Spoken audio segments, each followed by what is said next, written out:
as everything in this game relies on these next couple of minutes. So we can go ahead and take off of gas, because if we get metabolic boost, well, it's going to take a while. It's going to take about 2 minutes for it to finish, and that's not going to benefit us at all. So what we can do is actually throw 1 or 2 spine crawlers in the back of our base, depending on how many minerals we do have left over at this point. And what that will do is divert the attention of our opponent at the very least to try to surround those, and in the meantime give us time to have our Zerglings hatch. Or if they are able to get up, that guarantees us that we will not lose our whole base to this all-in.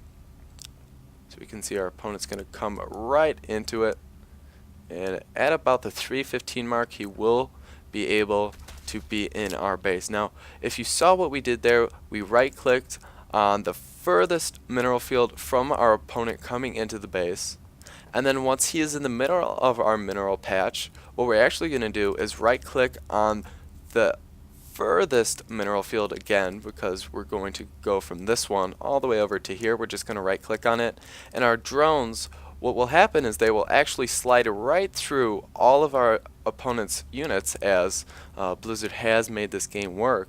So what we can do is use this technique to our advantage and actually A-click, just attack click right when we're on top of our opponent, and get a very nice surround, as we can see. Otherwise we'd just be fighting at a wall right here. Our units would be here piled up, and only about 4 drones would be attacking, while in the meantime all of his Zerglings and drones would be attacking, and just one-on-one he would definitely win that. But when we can get a nice surface area on him when he is in bad position, that is what is going to make the huge difference.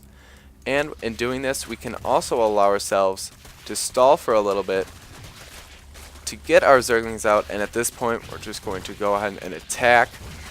Keep on using this technique to get better positioning,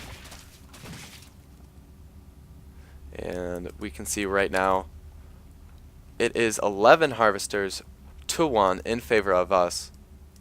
Our opponent thinks he can still make one last final attempt, but at this point, if we really wanted to secure the win, if we didn't have 100 gas, we could go ahead and get metabolic boost and just start streaming Zerglings to his base, and eventually with the speedling advantage, even if he somehow managed to survive until that metabolic boost did finish, we would be able to easily take him out.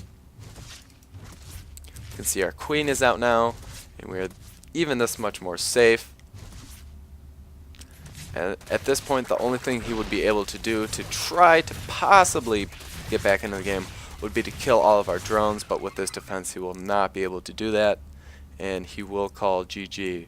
So hopefully you all can incorporate this anti-cheese into your play, take all these techniques, and improve your win rate. This is StarCraft 2 Supremacy Guide videos signing out.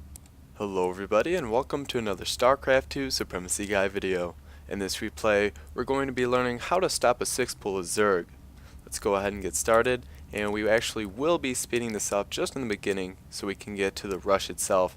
Now, even though this is going to be a cheese defense, there is a lot to take into handle here, and there is a lot that will be going on, so we're going to need to kind of slow it down at various parts of this. So we can see our opponent is throwing down his pool at about the 55-second mark, very standard. And when a Zerg 6-pools another Zerg, it's very common for the one on the offensive to bring all of his drones to attack as well, because if he loses with the Zerglings, well, it's probably game over anyway. So if he brings his drones, it's a little bit more of an assurance of a win. Now we can see we're going for about somewhat of a 14-14 build here. A little bit more aggressive, it's about a 13-12, and this is good for getting quick banelings against our opponent. However, our opponent will be coming for this rush. Now, did we see this here? It looks like our opponent is going to avoid our vision here, so we're not exactly aware of it as of yet. But if we do go for a 14-14, or for this type of build, and we do see it with this Overlord, by the time he gets here, as we can see, we'll be about the 3-minute mark.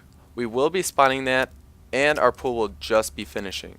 Now the first thing we want to do is to build 3 Zerglings right out off the bat. And we can see we did do that, and we were going to have about 200 minerals left over. We're going to go ahead and build a queen, which can definitely tank a lot of damage. So we're going to be getting that queen, and plus the queen does not cost larva, so it is the quickest thing we can spawn when all of our larvae are taken.